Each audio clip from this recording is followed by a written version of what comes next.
Cette vidéo va déplaire à beaucoup de personnes parce qu'il y a des gens qui n'aiment pas qu'on traite les problèmes de fond. Et s'il y a bien un problème de fond que l'on a en Afrique et qui risquerait de nous conduire vers des guerres de religion, c'est l'application rigoureuse, stricte, pour une catégorie de personnes de l'islam et de la charia. C'est important de parler de ça. Si vous êtes musulman et que vous regardez cette vidéo, il est important que l'on puisse se dire les choses. Et j'attends notamment vos avis en commentaire. Il y a de cela une semaine exactement, Deborah Samuel, une jeune au Nigeria, a été lapidée, brûlée par ses camarades de classe parce qu'elle aurait blasphémé contre le prophète Mohammed. Qu'est-ce qui s'est réellement passé?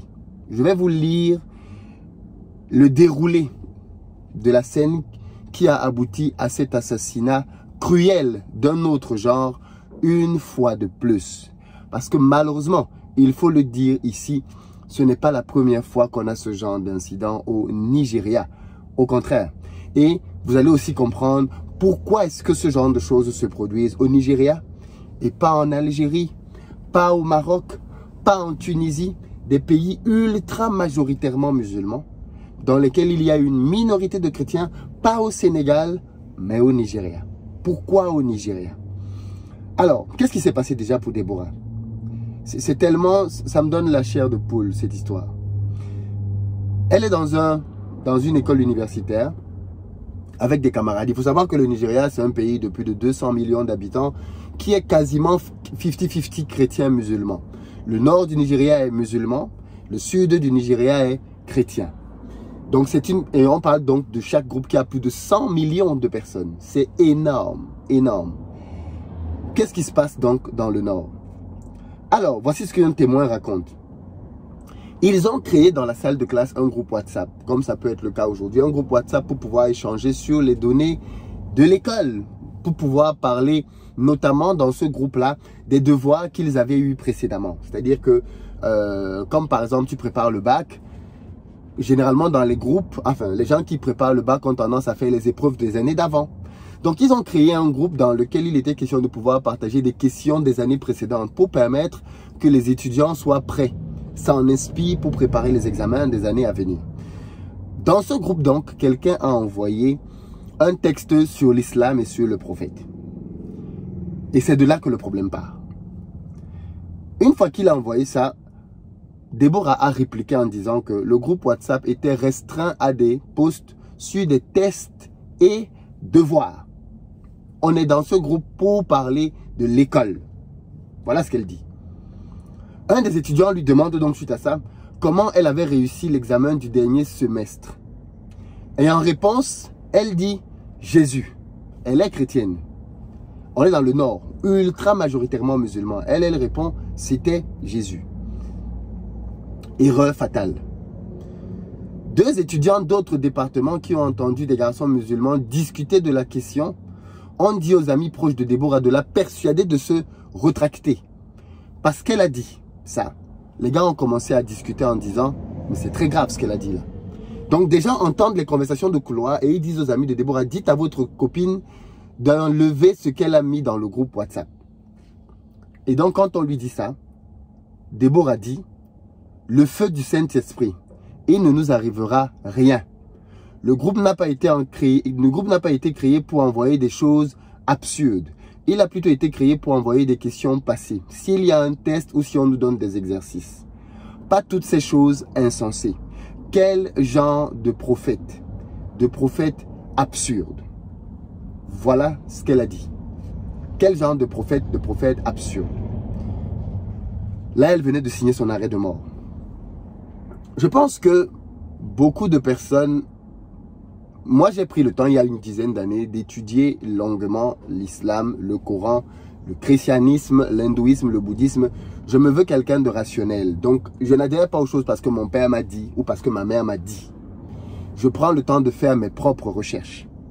Et ce travail m'a permis de me rendre compte que les chrétiens savent très peu de choses de la foi musulmane et les musulmans savent très peu de choses de la foi chrétienne. Très peu de choses. Il se trouve que dans la foi chrétienne, et c'est très important que vous compreniez ça, chers amis musulmans, Mohamed n'est pas un prophète. Ça peut paraître choquant. Mais dans la Bible, Mohamed n'est pas un prophète. Pour le dire autrement, pour la Bible, c'est un imposteur. C'est très important que vous compreniez ça. Pour les chrétiens, Mohamed, ce n'est pas un prophète, ce n'est pas un envoyé de Dieu. D'après la Bible, le dernier envoyé de Dieu pour sauver les hommes, c'était Jésus. C'est là que ça s'arrête dans la Bible. Plus personne n'est venu après Jésus pour être un prophète, pour parler aux hommes. C'est ce que la Bible dit. La Bible dit aussi qu'il n'y a pas d'autre moyen d'être sauvé en dehors de Jésus. Pour les chrétiens, il est impossible que Mohamed sauve quelqu'un. Voilà ce que la foi chrétienne enseigne. C'est clair et net dans la Bible. Jésus est venu mourir pour les pécheurs. Dans le Coran, c'est totalement différent. Dans le Coran, il est question de dire que la Bible a été falsifiée, la Torah aussi. Voilà pourquoi est-ce que certaines allusions aux prophètes n'ont pas été faites. Dans le Coran, il est question de dire que, alors, le but n'est pas de faire une étude comparative des deux livres, mais de simplement établir que les deux livres ont des postulats très différents, même dans la manière d'être sauvé. Pour un chrétien, quand on a la foi en Jésus, on est sauvé maintenant pour l'éternité. Pour un musulman, peu importe ta piété, c'est quand tu mourras que tu sauras, le jour du jugement. Donc ce sont deux religions en réalité qui n'ont pas grand-chose en commun, contrairement à ce qu'on veut nous faire croire. Contrairement à ce qu'on veut nous faire croire. Il se trouve donc que, alors oui, je sais qu'il y a des choses en commun, hein, qu'on va dire oui, ils croient au même prophète de base, ainsi de suite. Oui, mais là je vous parle des éléments fondamentaux, pas des éléments périphériques. Des éléments fondamentaux. Comment on est sauvé, quel est le rapport à Dieu, ainsi de suite. On pourra en parler longuement, mais ce n'est pas l'objectif de cette vidéo.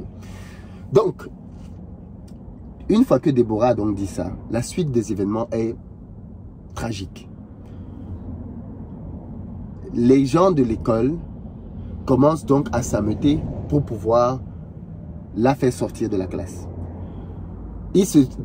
En ce moment-là, certains étudiants, et on parle ici d'étudiants, on ne parle pas des gens qui n'ont pas d'instruction, parce que parfois on a le sentiment que les gens qui sont capables d'actes de barbarie, ce sont des gens qui n'ont pas de niveau intellectuel, des gens qui n'ont pas étudié. On est ici à l'université, les amis. Les gens là ont étudié, ok? Ce sont des gens qui ont un cerveau, qui ont fait un certain niveau d'études. Suite à ça, ils disent qu'ils vont en finir avec elle. Et donc maintenant, deux groupes se créent. Le groupe de ceux qui veulent sauver Déborah, ils appellent un taxi qu'ils font stationner devant l'école avec pour but que Déborah sorte de l'école et entre dans ce taxi pour être conduite directement au poste de police pour être protégée. En attendant ça, ils parviennent à la mettre dans une salle dans l'école où elle est protégée par la sécurité de l'école. Ceux qui veulent, après, ceux qui lui en veulent, font appel à des gars qui ne sont pas de l'école pour venir régler le cas à cette fille. Donc du coup, ces personnes arrivent dans l'école et la surveillance de l'école est débordée. Voilà comment est-ce qu'on appelle la police. La police arrive. Ces gars-là viennent et ils ouvrent les portes. Ils font sortir Déborah de la salle où elle était mise en protection. Et là, il s'ensuit des scènes horribles. Les images sont disponibles sur Internet. Je ne les publierai pas. C'est horrible. Elle se retrouve à être frappée.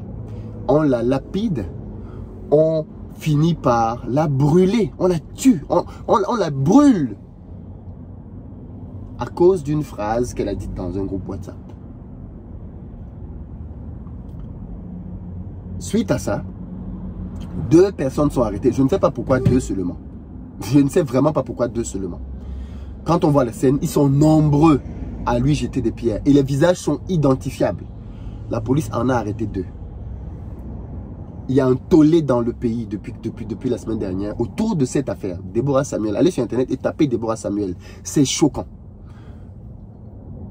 Suite à ça,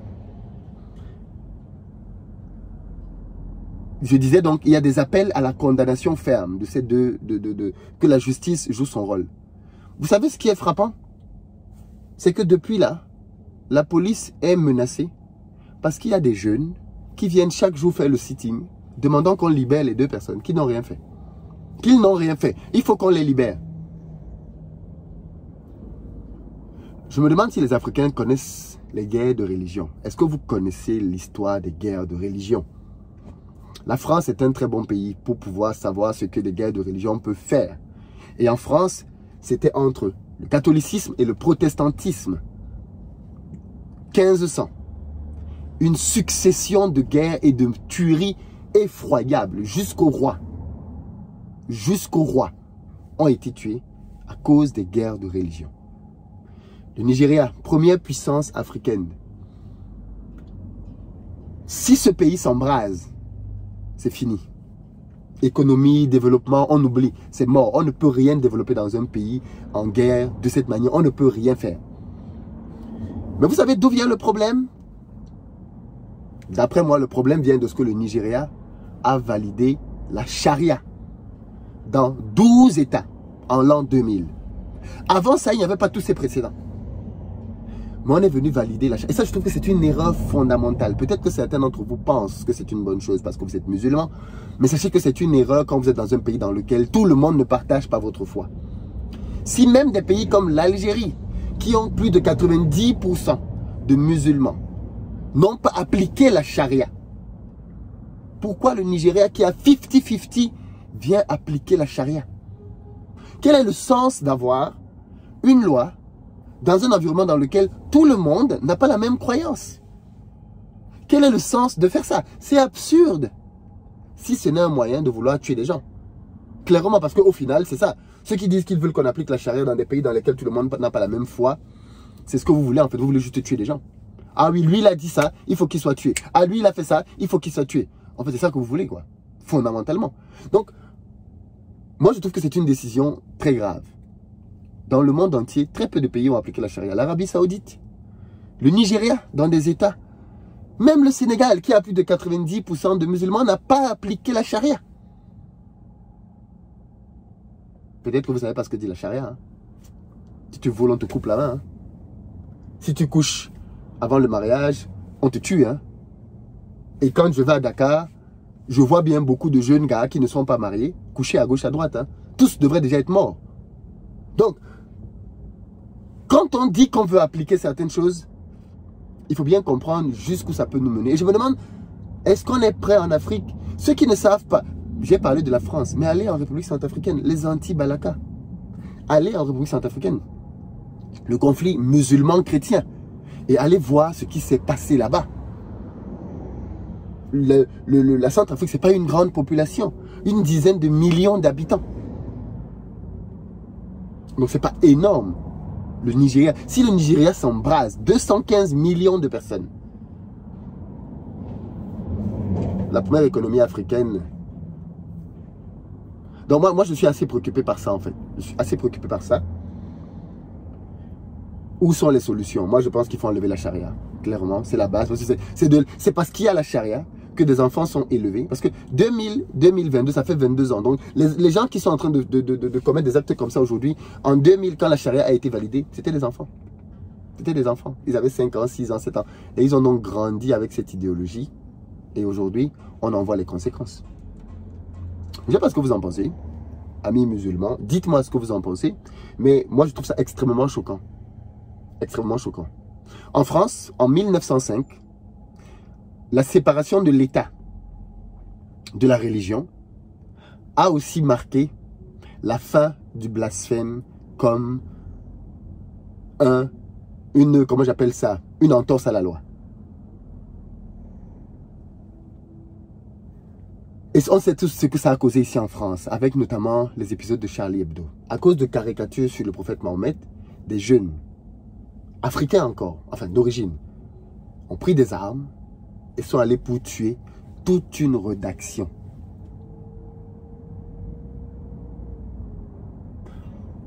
On sait où ça commence, on ne sait pas où ça va nous mener. On sait où ça commence, on ne sait pas où ça va nous mener. Partout là où il y a eu des cohabitations pacifiques dans les religions, c'est le cas au Cameroun, c'est le cas dans certains pays dans le monde, il n'y a jamais eu la charia appliquée. Jamais. Jamais. Peut-être que certains d'entre vous musulmans ne vont pas être d'accord avec ma solution. Expliquez-moi pourquoi dans les commentaires. Mais moi, je pense qu'il faut bannir, abolir la charia. C'est une première étape. Il faut l'abolir dans des États qui ne sont pas 100% musulmans. Et je dis que même dans des États où tu as plus de 90% comme en Algérie, on n'applique pas la charia. C'est très grave. Moi, je trouve ça très grave. Très, très grave. Les images sont horribles et insupportables. Dites-moi ce que vous en pensez, mais la situation m'a énormément choqué et je tenais à en parler. On ne peut pas être là aujourd'hui en train de soutenir Ganagé dans sa liberté de manifester sa religion. Qu'est-ce qu'on est en train de valider avec Ganagé? La liberté de manifester sa foi sans gêner les gens. La liberté de croire en ses valeurs. Et c'est la même chose qui a valu à Déborah d'être lapidée. D'être lapidée, cruellement. C'est la même chose. Le même droit pour lequel on se bat aujourd'hui pour Ganagé, c'est le même droit qui n'a pas été accordé à Deborah Samuel au Nigeria. Et ça, c'est grave. On ne peut pas être d'un côté pour Ganagé et de l'autre côté contre Deborah Samuel. Ce n'est pas possible. Sinon, on a une logique que je ne comprends pas. Et il est important de prendre position pour ce genre de choses. Parce qu'il en va de l'avenir de nos pays. Clairement.